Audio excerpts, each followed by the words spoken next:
Bem-vindo de volta, todo mundo.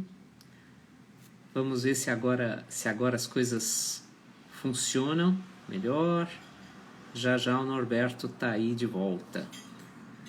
Eu demorei um pouquinho porque eu quis salvar a primeira parte da entrevista e publicar para não corrermos o risco de perder, né? Então sejam todos bem-vindos de volta. Já já o Norberto entra e nós retomamos a nossa conversa.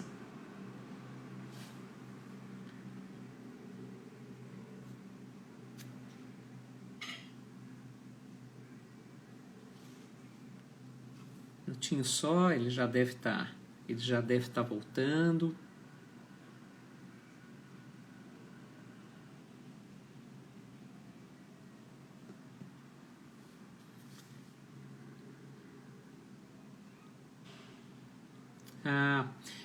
Não, pode ser isso, Tomás, pode ser alguma coisa na plataforma.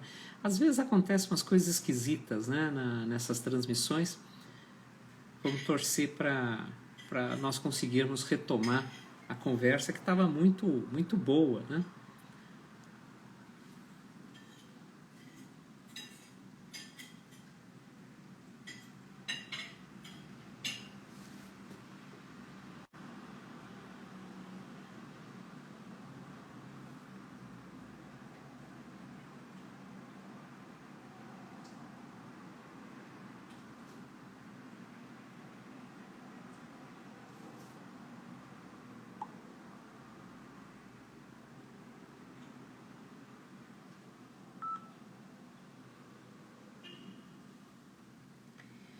Então, Norberto, vai lá naquela bolinha que fica no alto à esquerda,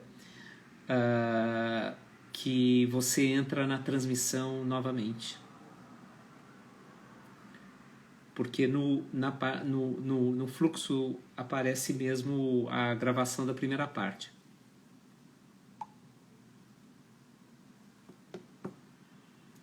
Um minutinho só, por favor, já o Norberto está de volta e a gente recomeça a conversa.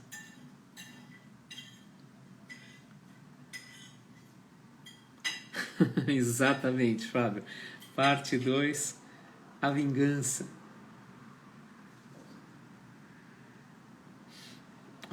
Foi ação, isso certamente foi intervenção de algum especialista em história antiga que discorda dessa percepção da importância da renovação que aconteceu nas últimas décadas. Tal. Foi melhor do que vir puxar o nosso pé à noite. Ela preferiu interromper a conversa. Esperar mais um tiquinho.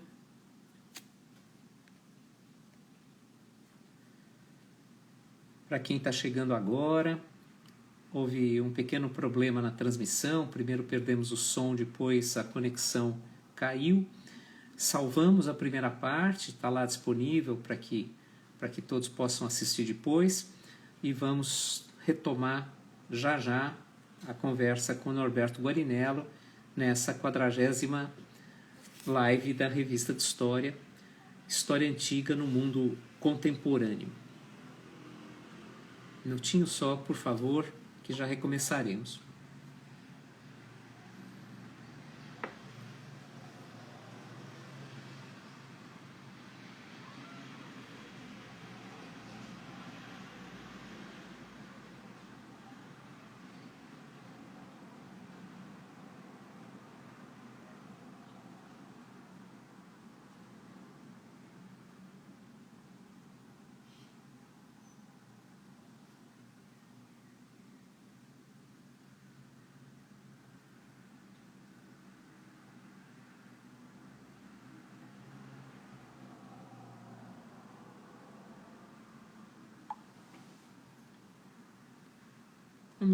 Vamos aguardar mais um pouquinho.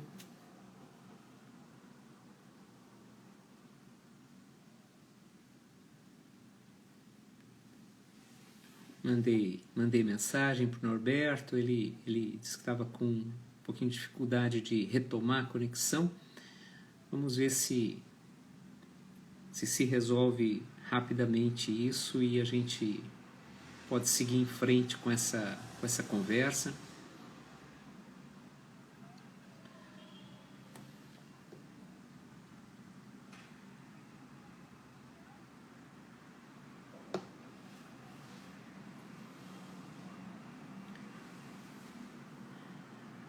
Bom, esperar mais um pouco, vamos torcer, né? Faz parte, né? Essas coisas fazem parte desse mundo de conexões que não são só as mediterrânicas, mas são também as digitais.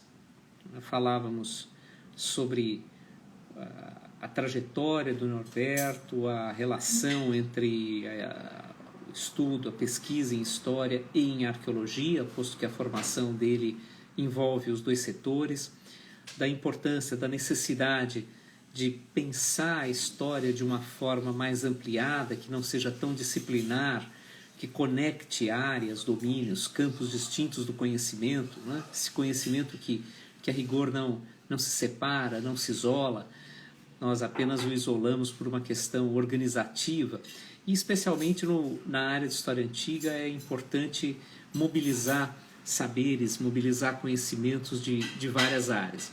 Depois Norberto comentou também, nessa primeira parte da entrevista, Norberto comentou também o quanto houve uma mudança muito significativa nas pesquisas e na historiografia relativa ao mundo antigo a partir do final da primeira metade do século XX e se arrastando na segunda metade, pela segunda metade, até que em 1990 ele usou essa data, ele periodizou dessa forma. 1990 foi um momento de total percepção de uma história antiga renovada. Pois é.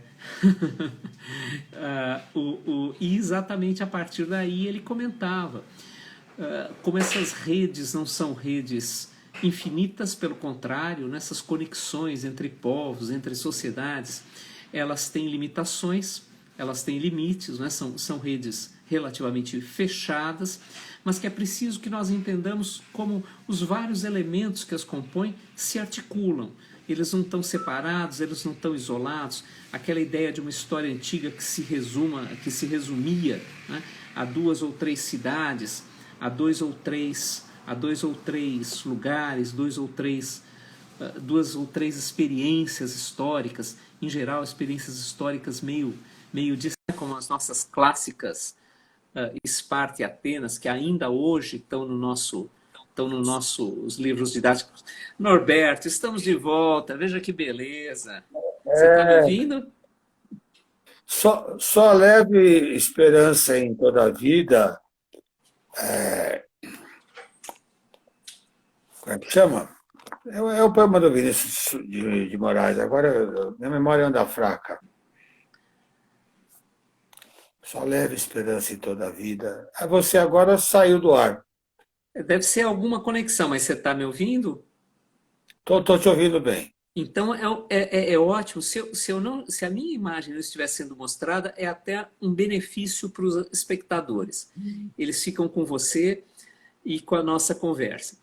Queria nessa retomada, que você tratasse mais diretamente, se possível, do tema da entrevista: história antiga no mundo contemporâneo. Qual é o lugar dessa história antiga no mundo contemporâneo? Quando me fazem uma pergunta desse tipo, eu pergunto o que é mundo e pergunto o que é contemporâneo, né? E daí eu devolvo Quando para você você e fala, peço então, me caracterize o mundo, me caracterize a contemporaneidade, e daí a gente fala da história antiga nele. quando você fala mundo, você está falando de Brasil, é óbvio, né? Você não está pensando na China, na Índia. Obviamente que as histórias que são ensinadas nesses países são completamente diferentes das histórias que são ensinadas aqui, né? O que eu vejo, Júlio, é que havia há alguns anos a possibilidade de o Brasil se tornar uma linha de frente no estudo dos processos de integração do hemisfério ocidental, que foram importantes para a integração do mundo que nós vivemos hoje, sabe? E, e conversando com colegas europeus, eles viam o futuro dessa história no Brasil. Nós éramos mais variados, líamos mais línguas do que eles, né? A história antiga é uma disciplina muito erudita, tínhamos um conhecimento metodológico maior do que o deles. Os que eram economistas, os que eram antropólogos, os que eram sociólogos, e a gente era um pouco de tudo isso, né? E aqui se estudava tudo. Na USP se estuda egiptologia, se estuda Mediterrâneo, se estuda fenícios, celtas, iberos, itálicos, dos quais os romanos são um dos casos. Se estudam gregos. Você sabe que a ideia de Grécia é uma ilusão, né? Porque a gente pensa naquela Gréciazinha do século XIX, da independência de 1826, se não estou enganado. Mas a Grécia abarcava a costa da Turquia, o Mar Negro, o sul da Itália, a Sicília, o norte da África. O que a gente chama de Grécia não tem nada a ver com a Grécia antiga.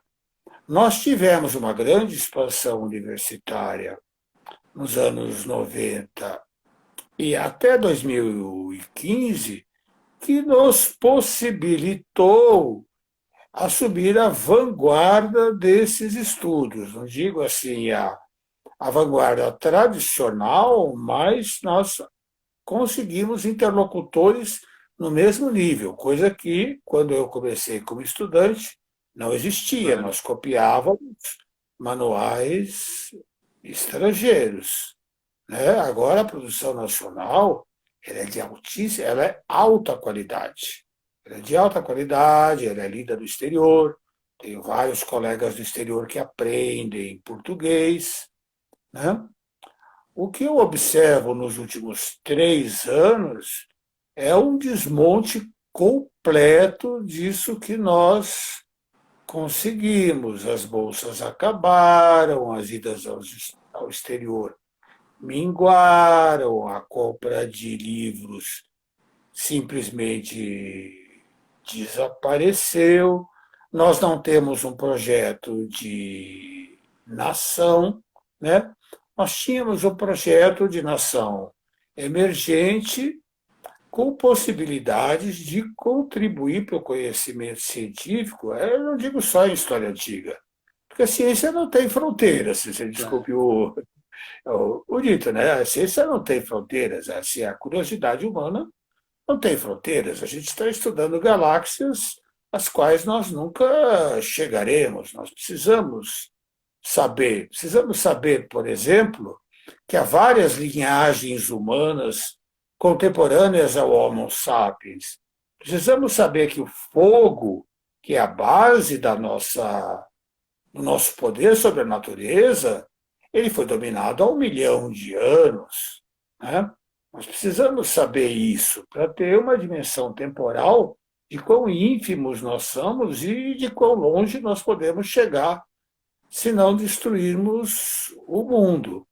Mas o Brasil perdeu a posição de nação emergente.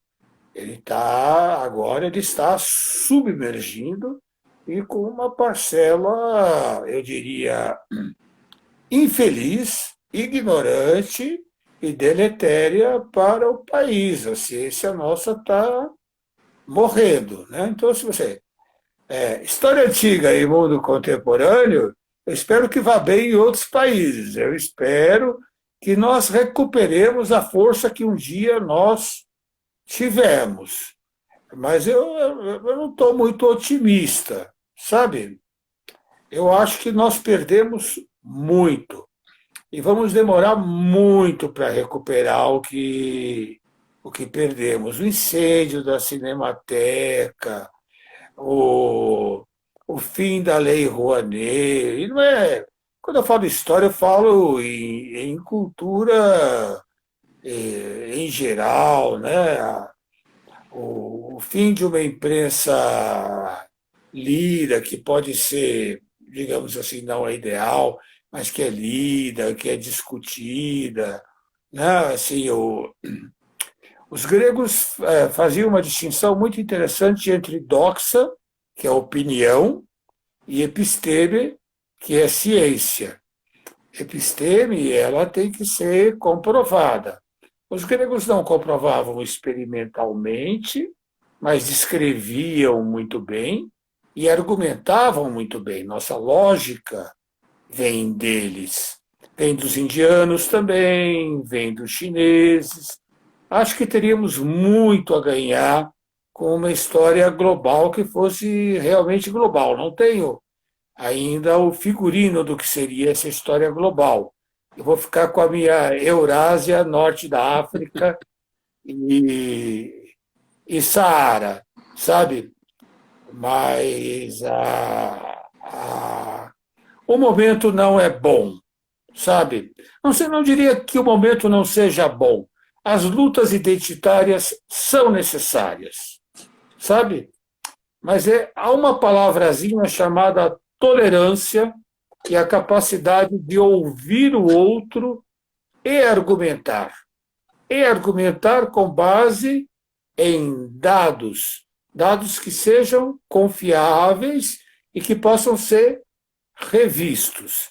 Se a gente recuperar essa capacidade de argumentar com calma, sem gritos, sem cancelamentos, eu acho que nós temos um espaço para retomar uma discussão científica. Sabe, eu sou filho do iluminismo, né?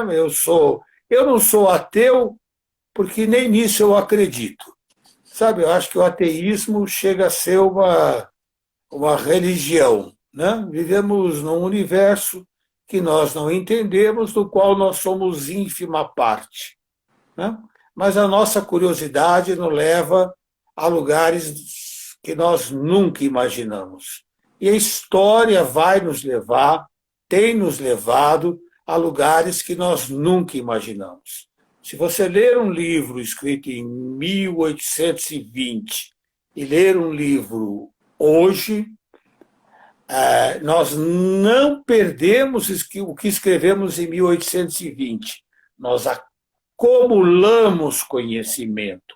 O conhecimento não se perde, ele se acumula como um trabalho. Sabe, um trabalho morto que cada geração vai ampliando. Se nós tivermos ainda mais gerações, dado o aquecimento global, se Mad Max não aparecer por aí dando tiro em todo mundo, eu tenho grande esperança na história científica.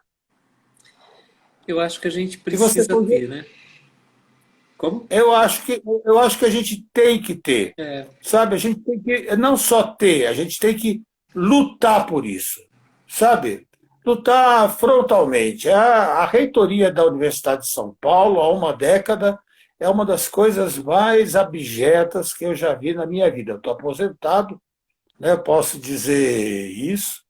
O sistema de avaliação que criaram é uma cultura de salame, muitos artigos ninguém nunca vai ler, são apenas para encher o látis, mas nós vamos superar isso com uma coisa chamada referências, sabe? A história não se faz do dia para a noite, ela não é corrida. Ao longo do tempo, as coisas vão se depurando e as referências vão aparecendo, sabe? Marx escreveu o livro, escreveu com Engels, o livro terceiro do Capital, ele estava morto, mas ele é uma referência, né? O Capital Fictício está lá. Weber teve sua obra, eu acho, a mais importante, publicada póstumamente, sabe? E ele é importante. Hoje, os escritos de Foucault sobre, hoje se fala necropolítica, ele falava em biopolítica, foram publicados após a morte dele. E ele é uma referência hoje, sabe? Então eu não acho que essa, que essa corrida pela história correta, é, ela vai levar a alguma coisa. Algumas coisas vão se concretizar. A nossa visão da ditadura militar no Brasil e da posição dos militares, sempre tutelando o Estado, é uma visão adquirida, por mais que falem que não. E ela foi adquirida por gerações, gerações que lutaram. A história não é apenas a história do tempo. Eu acho que a história se faz. Eu estou sendo muito enfático, né? Não A tem história se problema. faz, a história se faz do tempo. Eu dou aula assim, sabe? Porque os alunos estão dormindo, a maior parte está dormindo, eu falo, acorda, pessoal, acorda que está na hora. Né? Fazia isso, morro de saudades da aula. A minha saúde não permite mais, Júlio. A contemporaneidade são várias contemporaneidades, sabe? Há uma contemporaneidade que abarca todas, mas o mundo ainda é muito homogêneo e, para ser sincero, eu espero que ele continue homogêneo, que não sejamos todos, continue heterogêneo, desculpe, que não sejamos todos, é, não sejamos todos oriundos da mesma matrix. Norberto, eu tinha dito, a gente está chegando no fim, né? Eu queria fazer um comentário, como eu disse no início que eu iria fazer, que é um comentário pessoal, mas não é um comentário apenas pessoal, em alguma medida ele é também geracional. Eu não tive o privilégio de ser seu aluno, né? A gente conversou isso no teste. Você entrou no departamento em 84, né? Eu ainda estava lá como aluno, mas eu já estava saindo, já tinha feito os cursos de antiga, etc. E tive uma formação em história antiga, e eu vejo isso em muitos contemporâneos meus, que foi uma formação muito limitada, foi uma formação deficiente, né? E nem longínquamente qualquer interesse brotou por história antiga. Eu olho para a geração que veio depois, num recorte de 10 anos, mais ou menos, muitos deles hoje, né, numa atividade imensa e pesquisando e estudando sociedades antigas, etc. E eu vejo, claro, eu estou falando um recorte de alunos da USP, né? Porque, claro, o Brasil é muito mais amplo que isso. E eu vejo como se tornou diferente formar-se em História na USP depois que você, a Cris está dizendo aí, depois que você se tornou professor do departamento. Eu olho o departamento hoje na área de História Antiga e é um departamento excelente, né? O Júlio, nosso colega, Júlio César Magalhães, está aí, é um exemplo desse trabalho maravilhoso que se faz. E isso extrapola a USP, quer dizer, eu comecei com o caso pessoal para dizer que uma coisa foi se formar em História no começo dos anos 80 e outra, um mundo diferente, foi se formar em História nos anos 90, no que tange especificamente a questão de História Antiga na USP, mas isso é mais amplo, né? Por questões que eu não vou comentar aqui, porque são daí muito pessoais, nos últimos tempos eu me pus a ler muito sobre História Antiga. Pus a ler muito sobre História Antiga. Com limitações, óbvio, não é? Evidentes, eu nunca vou deixar de trabalhar com contemporaneidade, mas eu me pus a ler muito com História Antiga. E entrei em contato com os trabalhos, não é de uma pessoa, não são de duas pessoas, são de dezenas de pessoas que estão dando aula em tudo que é canto do Brasil. Estão no Sul, estão nas universidades paulistas, estão no Nordeste, estão no Centro, estão no Norte, estão em tudo que é canto. E daí, vez ou outra, a gente vai lá, e lógico, a história antiga que eu leio agora é uma história antiga que não tem nenhuma relação com aquelas coisas que eu ouvia nos cursos que eu fiz, ou na escola, ou na graduação em História. As coisas que eu leio são impressionantemente diversas, são sofisticadas, mostram uma pesquisa incrível, mostra, na verdade, que houve uma renovação.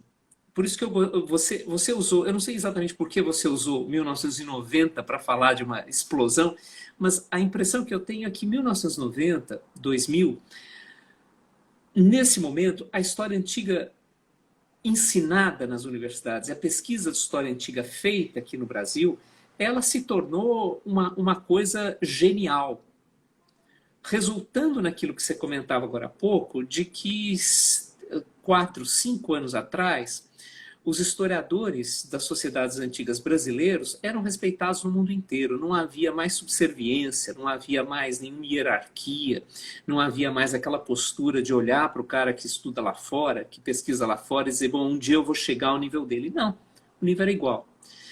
E acho que há algumas pessoas que foram decisivas para que as pesquisas sobre a história das sociedades antigas aqui no Brasil passassem por essa guinada. Você é uma dessas pessoas. Eu acho que ainda vai ter...